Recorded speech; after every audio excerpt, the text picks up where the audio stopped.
Postal Apocalypse, Your Biggest Life Challenges, Addressed, Grey Hair, Ponies and Fantasy Overload. By Rob Ricken. Originally posted at io9.com on 12th of December, 2012. The toughest part about being the postman in post-apocalyptic Northwest America? The downhillist army. You know, those jerks led by General Bedlam whose sole duty seems to be being assholes to everybody. Somehow my job has turned from delivering mail into delivering mail and fighting an actual war with these guys. They have artillery. I have a sack of mail. I admit I was young when the apocalypse happened, but I'm pretty sure real postmen never had to kill people. Anyways, on to your letters. Your post-apocalyptic real estate guide. Adam B asks, we all know the zombie apocalypse will be plagued with many tough decisions we will all need to make. Should I attempt to rescue my loved ones from the rampaging hordes of the undead?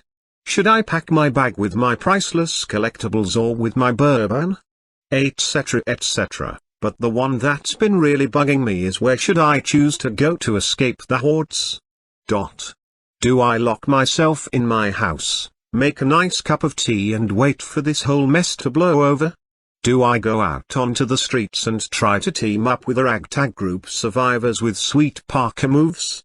Should I escape to the countryside and attempt to find a kindly old couple who will let me stay on their farm?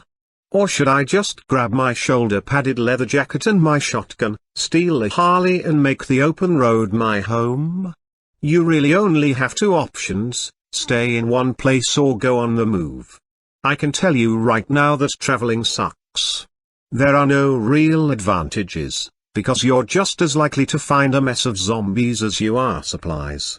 You could walk into trouble at any time, and there's no guarantee you won't go somewhere without food, water, or survivors who won't shoot you on sight. Basically, travel only as much as necessary to get someplace where you can safe. I wouldn't recommend your house, though. Every time I move I immediately try to think how the place I'm living would fare in a zombie apocalypse. I feel like any houses, suburbs, directly open to the outside apartments are death traps, way too easy for zombies break in. Any heavily populated area will have a shit ton of zombies, obviously, but these places offer little protection and way too many places for a zombie to pop out of. However, I think any tall apartment buildings, like you find in most major cities, would be very good places to be. They're large but easily contained and protected, they have multiple exits but most of the doors are locked from the outside, and on the off chance you have power you might have security cameras. More importantly, it should be easy to barricade the stairs in sections so that when the zombies do eventually overrun the place, because you know they will eventually, you should be able to have some warning and get away. However, the very best place to stay after the zombie apocalypse. Gated communities. Goddamned rich people. Building code. The World Dreamer asks. Ever since I was 11 I started creating a constructed world. It has been over a decade since then. I still keep working on it, writing mostly stories set in it, not unlike following the Discworld model of shared setting. Nonetheless, I worry about myself. I first had the idea of publishing these stories, but as they get more personal and I get more meticulous about world building I feel these would be too dense to be enjoyed. Also I have gotten picky on others. For example, with the Harry Potter universe I'm left wondering if they have wizard political parties. I felt, a while ago, it was just a coping mechanism to mentally retreat from the daily nonsense life feels at times. A calculated happy place where everything made sense to me, so I tried to stop but I couldn't. It has become part of me. Is there anything wrong with me or this is just a harmless escapist hobby? Is this like J.R.R. Tolkien and Austen Tappanwright or Henry Darger and Francis C. December? I'm not a medical doctor, heck. I'm not even a real postman, but unless there's some other side effect you're not mentioning, like it's somehow adversely affecting your job or relationships, or you're having trouble separating your fantasy from reality, I'd say there is absolutely nothing wrong with you. If you enjoy it and it makes you happy, for God's sake, do it.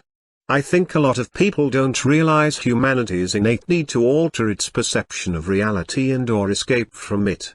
Some people do it by reading books or playing video games, some people do it with booze or drugs. I'm a firm subscriber to the theory that humans gave up their easy hunting and gathering lifestyle for that oil of subsistence farming mostly to make booze. But for whatever reason a great many people like to escape our realities as much as we can without endangering ourselves, and obviously, some people don't mind about the endangering themselves, either. The point is your way is healthier than most, so have no qualms. Although may I make a suggestion? If you have no desire to share your world with others, that's totally fine, but I wouldn't worry about them being too dense to be enjoyed. Often it's the world building that makes a series. Readers often love discovering those details just like you enjoy putting them in. J.R.R. Song of Fire and Ice is pretty goddamned dense, and I've heard people seem to like them.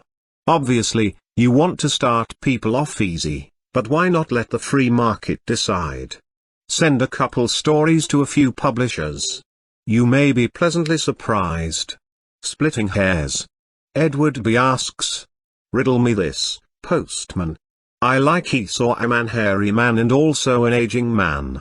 Why is it that my facial hair and the scalp hair, what precious little I have left, is all grey and silver, but my body hair is still very dark, especially the stuff on my back? This seems quite unfair to me and I demand an answer. All right, a reasonable explanation will do. Because the aging elves start from the top and work their way down. Honestly, scientists don't seem to know.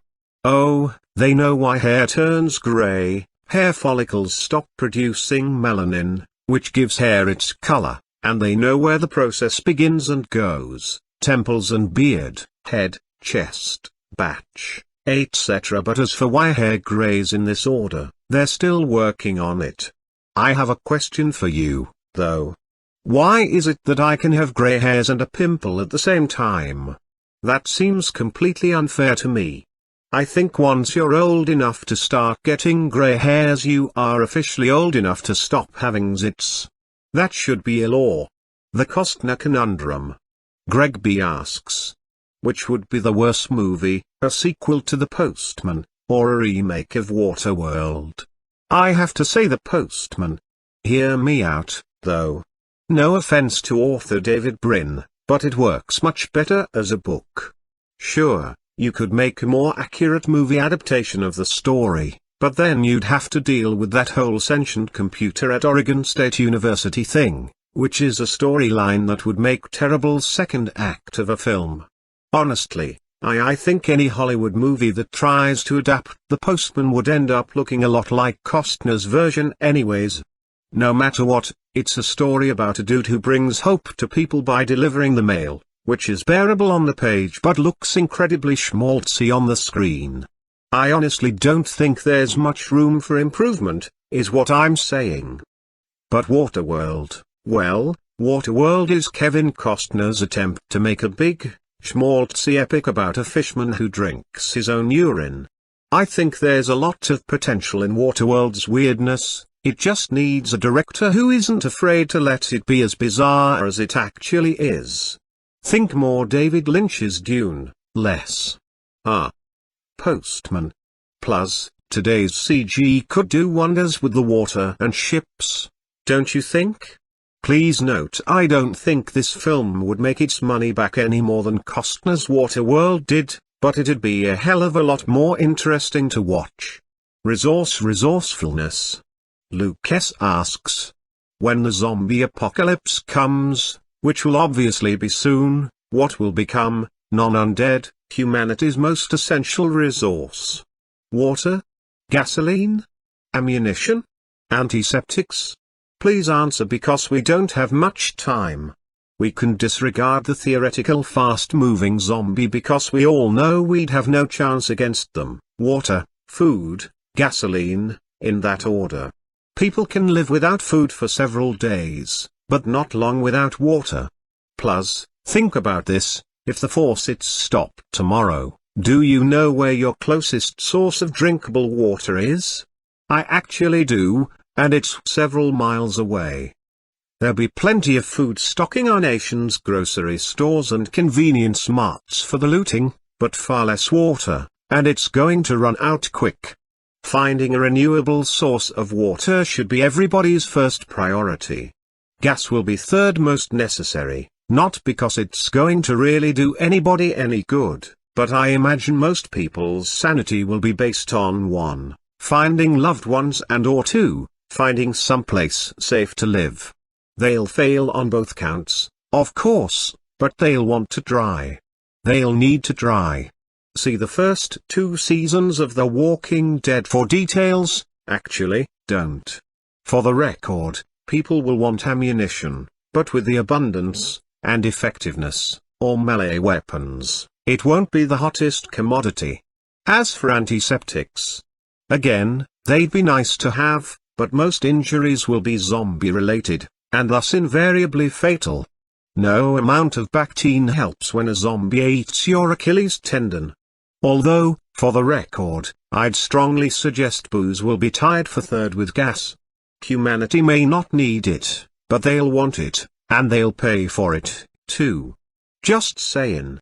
My little brony. JMH asks. Rob, who is best pony? And no co-bouts. Also, where do you stand on the issue of Solar Empire versus New Lunar Republic? The people want to know which side you'd play in a pony-based RPG. Kind of a loaded question, isn't it? I mean, if I say any pony from Friendship is Magic, I immediately get branded a brony and you all talk about the erotic MLP fanfic I write, correct? But if I don't answer, then I'm copping out, and the postman don't play that. So my answer is, ol' pinky bastard. As for Solar Empire versus New Lunar Republic, I have no idea what you're talking about. Although if you're telling me there's a My Little Pony tabletop RPG out there, then I can safely say that is the nerdiest fucking thing I've ever heard of in my entire life. And I'm a dude who wrote a 150-page college thesis on Final Fantasy VII, so that's saying something. As the world doesn't turn. Elliot K. asks. What would happen if the Earth just suddenly stopped? Everything would fly into space. Everything. You, your pets, your car, your house, your land mass, everything. The Earth spins at 1,038 miles per hour, less at the poles, so if the planet stopped, our velocity would keep on going. We'd all die quickly and horribly. Either because we'd be thrown into outer space or crushed by everything else tossed with us. Which is fine, because even if we somehow didn't, the atmosphere would keep on spinning for a bit, basically rubbing the entire planet down like a giant Brillo pad. Even if you managed to hang on, you would be ground into a mist instantly. Ligers and Tigrans, oh my. Corinne W. asks. Dear Postal Apocalypse, I have a question. What is the difference between a liger and a tigran? Well, our liger, pictured, is the offspring of male lion and tigress, while a tiglan, they're occasionally called tigrans, but tiglan is more commonly used, is the offspring of male tiger and a lioness. Since lions and tigers don't generally hang out together in nature, more a problem of habitats than cat racism, ligers and tiglans are usually born in captivity. Tiglans tend to be the size of a female tiger, have short manes, and occasionally spots due to some weird generic code hanging around in their lioness mommies. Ligers, on the other hand, are the largest living cat in the world, outgrowing both tigers and lions, have faint stripes over a tawny, lion-y fur, and are awesome. Twilight bites. Greg H. asks. I was forced to see one of the Twilight movies, and it was the worst piece of shit I have ever seen. How is it possible that anyone would voluntarily watch this? Seriously, what the fuck is wrong with people? Is it possible the apocalypse already happened and I just didn't notice? Look, I'm no Twilight fan, But when I was conscripted into the Holnest Army or whatever it was called, they had movie nights. I still have no idea where they got the power. Anyways, all the other assholes wanted to see The Sound of Music every single night. Don't get me wrong, it's a good movie, but hearing The Hills Are Alive every night for 2 solid weeks was torture. And we had Universal Soldier. The dude started it one night, and everybody else booed until he put the goddamn Van Traps on again. There's no accounting for post-apocalyptic taste. Although in its defense, I'm going to take a wild guess and say you aren't Twilight's target audience. I'm no Twilight fan, but when I was in my teens I read a great many Dungeons and Dragons books which I now realize were absolutely terrible. I promise you that the characters and writing in R.A. Salvatore's first book The Crystal Shard are no better, and probably worse, than any of the Twilight books. And I also bet you I'm more embarrassed now at how into good-hearted dual scimitar-wielding dark elf outcast Drit Do'Urden, and his magic Black Panther, I was than most Twilight-loving girls will later be at their teenage Jacob the shirtless werewolf crushes. Just sayin'.